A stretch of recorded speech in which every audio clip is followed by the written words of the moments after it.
Assalamualaikum warahmatullahi wabarakatuh.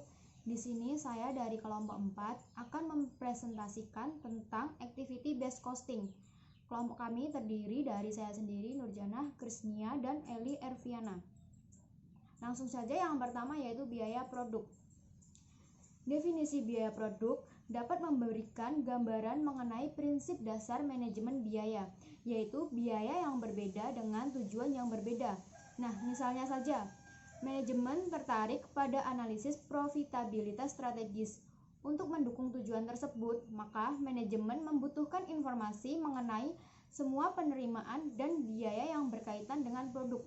Dalam akuntansi biaya kemarin sudah dijelaskan bahwa biaya produk adalah biaya yang berkaitan dengan fungsi produksi, yang artinya yaitu biaya yang berhubungan dalam pengelolaan bahan baku menjadi produk jadi sampai akhirnya produk tersebut siap untuk dijual.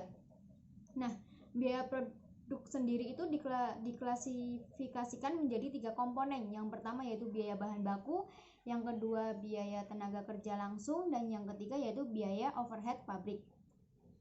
Nah, untuk penjelasan masing-masing biaya tersebut, yaitu yang pertama biaya bahan baku adalah biaya yang penggunaan bahan-bahan yang dapat dilacak secara langsung atau ditelusuri secara langsung dalam produk yang dihasilkan.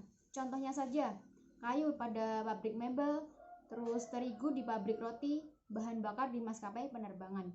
Yang kedua yaitu biaya tenaga kerja langsung. Biaya tenaga kerja langsung merupakan tenaga kerja yang dapat dilacak dan ditelusuri langsung ke dalam produk yang dihasilkan. Jadi, tenaga kerja langsung ini berhubungan langsung dengan produksi bahan menjadi produk jadi. Contohnya saja, tukang kayu di pabrik mebel, tukang las di perusahaan mobil. Terus yang ketiga yaitu biaya overhead pabrik. Biaya overhead pabrik adalah semua biaya produksi selain biaya produk dan biaya tenaga kerja langsung. Kalau masih ingat di akuntansi biaya kemarin itu sudah dijelaskan mengenai biaya overhead pabrik yang terdiri dari biaya bahan penolong, biaya tenaga kerja tidak langsung, dan biaya tidak langsung lainnya. Nah, untuk contohnya sendiri, biaya overhead itu terdiri dari gaji mandor pabrik, gaji teknisi perawatan mesin pabrik, dan biaya penggunaan bahan bakar mesin diesel untuk kelistrikan pabrik. Mudahnya saja itu biaya overhead pabrik itu biaya yang tidak berkaitan langsung dengan proses produksi. Yang selanjutnya yaitu penentuan biaya per unit. Biaya per unit adalah biaya yang dikeluarkan untuk menghasilkan tiap satu unit produk. Untuk rumusnya sendiri, biaya per unit dapat dihitung dengan cara biaya total dibagi dengan jumlah unit produksi. Nah, misalkan saja pada suatu perusahaan ingin memproduksi 1000 mobil. Nah, biaya total yang digunakan untuk memproduksi mobil tersebut sebesar 100 miliar. Jadi untuk biaya per unitnya, biaya total 100 miliar tersebut dibagi dengan jumlah unit produksi mobilnya 1000, sehingga ketemu biaya per unitnya sebesar 100 juta.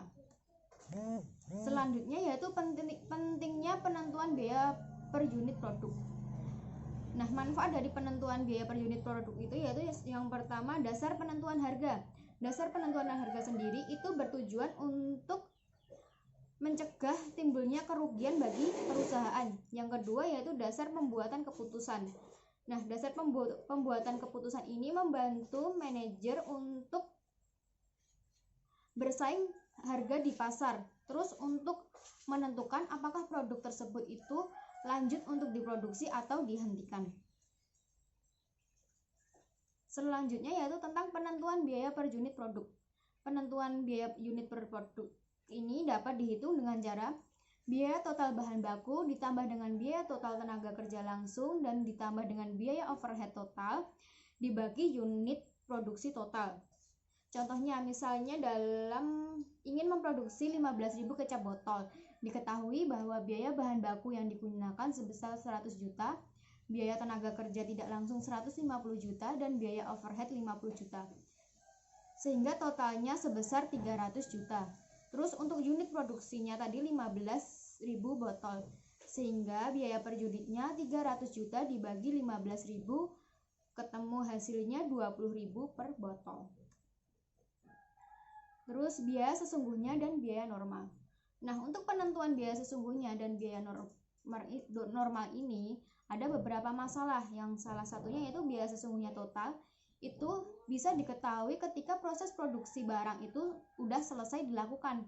Padahal perusahaan manufaktur itu apabila proses produksinya berdasarkan pesanan, maka produksi yang dilakukan dalam perusahaan itu akan berjalan terus-menerus. Bahkan bisa dikatakan tidak pernah selesai. Nah, jika seandainya perusahaan ingin menentukan suatu titik di mana perusahaan menganggap itu sebagai akhir produksi, maka perusahaan sendiri itu akan mempunyai 3 jenis persediaan. Yang pertama, persediaan produk jadi, yang kedua yaitu persediaan barang dalam proses, dan yang ketiga yaitu bahan. Kalau produk jadi, otomatis dia udah menyerap 100% biaya yang dikeluarkan, sedangkan produk dalam proses kemungkinan hanya menyerap 50 atau 60%, dan untuk yang bahan otomatis dia belum menyerap sama sekali. Materi selanjutnya akan disampaikan oleh Krisnya. Saya akan melanjutkan presentasi yang dipaparkan oleh Mbak Nurjanah mengenai permasalahan yang terkait dengan biaya sesungguhnya dengan biaya normal. Masalah yang kedua mengenai biaya sesungguhnya dengan biaya normal itu adalah bahwa sifat dari biaya overhead ini sendiri bahwa overhead ini tidak jelas siapa pemakainya dan berapa jumlah yang digunakan itu biasanya adalah jumlah yang fluktuatif, sehingga tidak bisa diketahui biaya yang sebenarnya dan siapa yang menggunakannya dalam konsumsi produksinya. Dalam hal tersebut, permasalahan pertama ini dapat diselesaikan dengan menggunakan perhitungan biaya normal dengan menghitung biaya per unit. Kemudian untuk permasalahan kedua, bahwa biaya overhead ini dilakukan dengan teknik pembebanan biaya overhead. Teknik pembebanan biaya overhead ini dikategorikan menjadi 2, yaitu berbasis unit dan berbasis aktivitas. Kemudian kita lanjut ke biaya sesungguhnya. Pendekatan biaya sesungguhnya ini bahwa biaya sesungguhnya ini merupakan perhitungan biaya produk atau jasa yang terkait dengan biaya sesungguhnya mengenai bahan baku, tenaga kerja langsung, dan biaya overhead pabrik. Biaya sesungguhnya ini merupakan biaya yang dikeluarkan untuk produk baik pra-produksi dan setelah produksi. Kemudian kita lanjut ke pendekatan biaya normal. Pendekatan biaya normal ini yang dihitung adalah berdasarkan biaya bahan dan biaya tenaga kerja langsung. Nah, biaya overhead yang dimaksudkan di sini itu dilakukan dengan pembebanan biaya overhead. Pembebanan biaya overhead ini dilakukan atau didasarkan estimasi selama satu periode biaya overhead tersebut digunakan. Penentuan tarifnya itu adalah tarif overhead sama dengan anggaran biaya overhead dibagi dengan anggaran biaya aktivitas. Dalam buku itu dijelaskan mengenai contoh, jika perusahaan kecap Cap Mangga tahun 2013 menganggarkan untuk melakukan aktivitas produksi sebesar 15.000 botol kecap dengan anggaran biaya overhead sebesar 60 juta. Aktivitas yang dipilih sebagai dasar pembebanan biaya overhead adalah unit diproduksi. Berdasarkan data tersebut, tarif biaya overhead di perusahaan kecap Cap Mangga adalah, jadi di sini kita menggunakan rumus tarif overhead sama dengan biaya anggaran overhead dibagi dengan biaya penggunaan aktivitas. Nah, di sini itu diketahui bahwa biaya overhead itu sebesar 60 juta. Maka 60 juta itu dibagi dengan besarnya aktivitas produksi sebesar 15.000 botol. Diperolehlah hasil tarif overhead itu 4.000 per botol. Nah, jika pada tahun 2013 perusahaan memproduksi 2.000 botol kecap, maka biaya overhead ini tinggal dikalikan saja. Tarif overhead ini kan tadi 4.000. Jadi 4.000 itu dikalikan dengan 2.000 botol kecap sehingga hasilnya adalah 8.000. Seperti itu. Jadi di sini bahwa biaya bahan baku dan biaya tenaga kerja langsung ini dapat dihitung dengan menggunakan pendekatan biaya sesungguhnya, karena umumnya perusahaan itu pasti menggunakannya dengan kontrak pembelian. Sedangkan biaya overhead ini tidak bisa dideteksi atau tidak bisa diketahui karena penggunaannya itu kan secara periodik dan jumlahnya pasti fluktuasi seperti itu. Lalu kita lanjut ke metode penentuan biaya produk. Dalam metode penentuan biaya produk itu ada pendekatannya, yaitu dengan berbasis unit atau konvensional dan berbasis aktivitas atau activity based costing.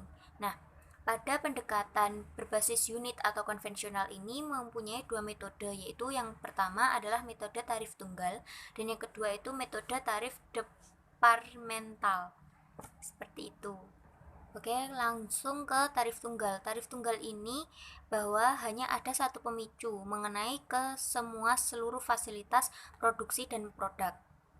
Tarif tunggal ini memiliki dua tahapan, adalah yang pertama, penentuan tarif pembebanan biaya overhead dan pembebanan biaya overhead.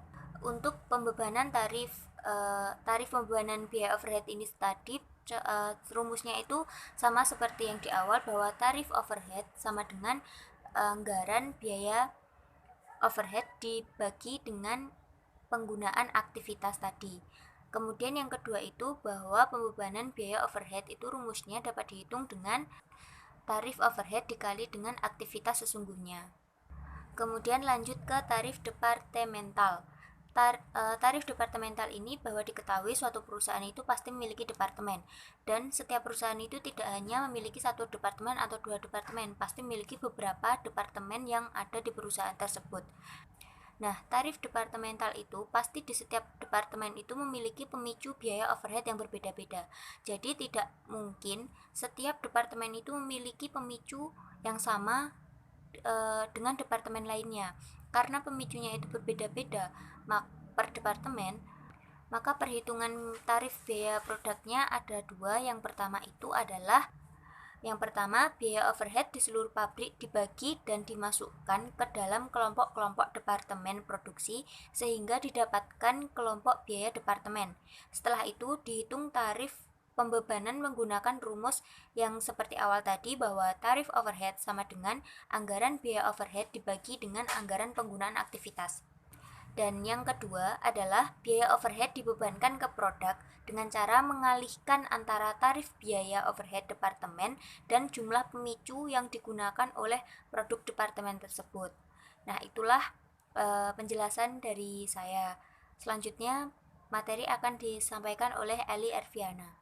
Selanjutnya yaitu kelebihan sistem biaya berbasis unit.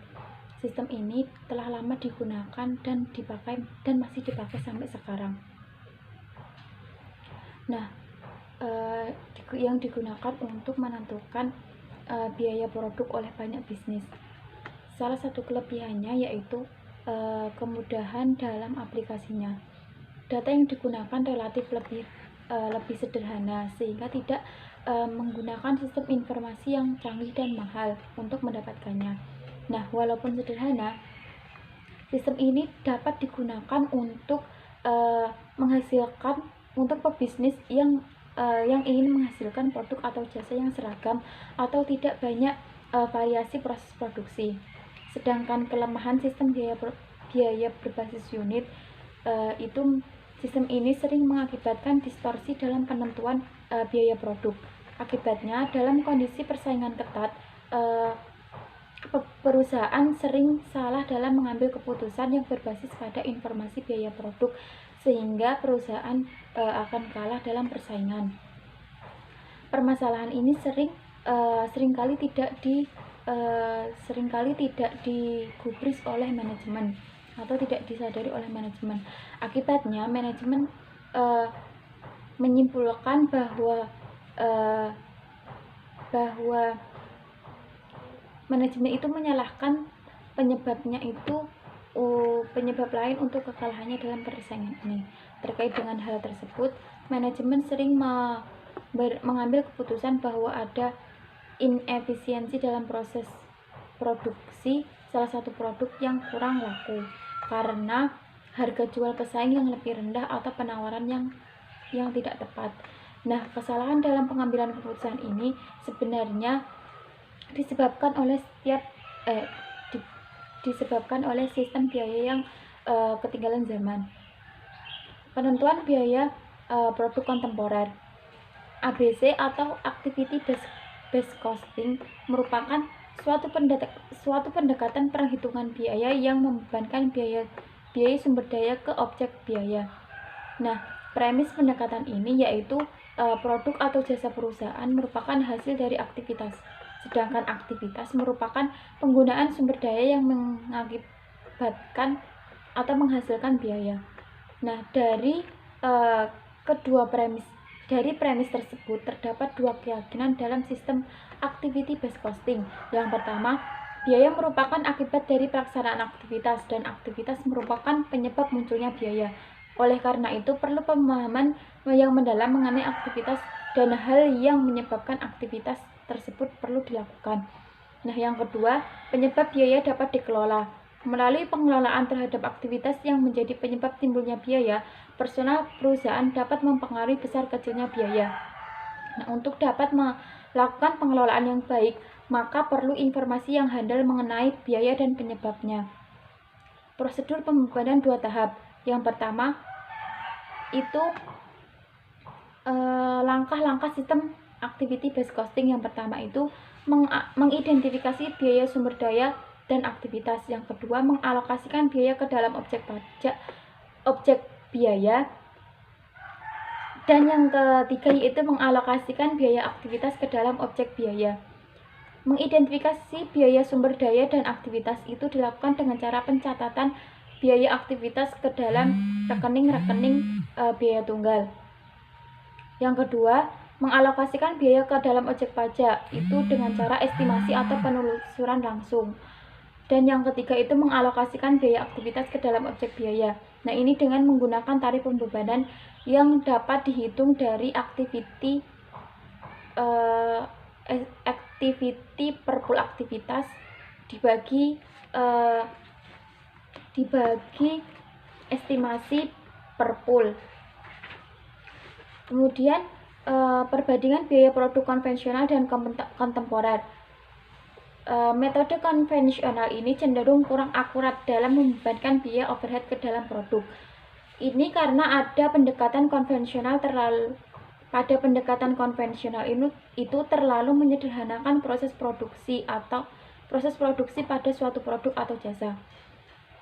Produk yang berbeda-beda diasumsikan hanya menggunakan satu aktivitas pada keseluruhan proses produksi atau satu departemen tertentu. Padahal faktanya, suatu proses produksi itu membutuhkan banyak aktivitas yang tingkat konsumsi sumber dayanya juga berbeda-beda pada setiap jenis proses produksi. Dan dalam penggunaan aktivitas tersebut belum tentu perbandingannya itu proporsional antar aktivitas. Yang terakhir yaitu manfaat dan keterbatasan activity based costing. Manfaatnya yang pertama itu pengukuran profitabilitas yang lebih baik. Yang kedua, pembuatan keputusan yang lebih baik. Informasi penggunaan aktivitas yang detail menjadikan manajemen menganalisis dampak atau hasil dari suatu aktivitas sehingga dapat memberi dasar pembuatan keputusan yang lebih akurat. Yang ketiga itu perbaikan proses. Yang keempat, estimasi biaya. Ketersediaan informasi penggunaan aktivitas dan biaya di masa lalu yang terperinci dapat memberikan dasar yang akurat dalam penentuan estimasi biaya di masa yang akan datang.